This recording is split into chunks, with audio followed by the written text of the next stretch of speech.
simply just about sending a message to the West?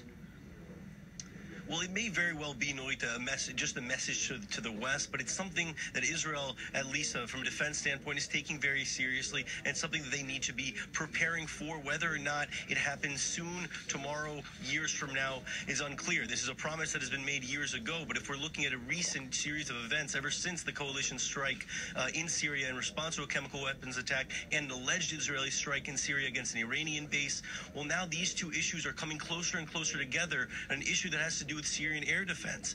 Today, we heard from a Russian media outlet, Kommerstat, saying that two officials, military and diplomatic officials, Russian officials, said that those S-300s are on their way to Syria, and that they might even be going free of charge. So one, that it may be coming free of charge, and lastly, that it may have Russian advisors operating it. It does sound like a threat, but it's something that Israel at least is taking seriously and preparing for. Just last week, we saw Israel revealing in unlikely fashion Iranian military bases throughout Syria. This might just be seen as another card that Israel was holding. Now we might be seeing a card that Russia is holding. And Daniel, how much of a challenge would these S-300s be for the Israeli Air Force to operate in Syrian airspace? For the Israeli Air Force, this would pose a major challenge, or at least a game changer, has been constantly described, this development of the S-300 being in Syrian hands.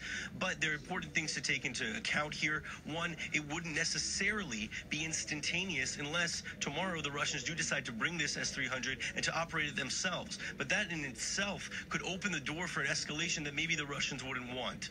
But Israel is indeed in need of preparing countermeasures, whether through the Air Force or even through cyber means, to defend against this threat. Okay, our Daniel Tzemach there in our television studio. Thank you for joining us.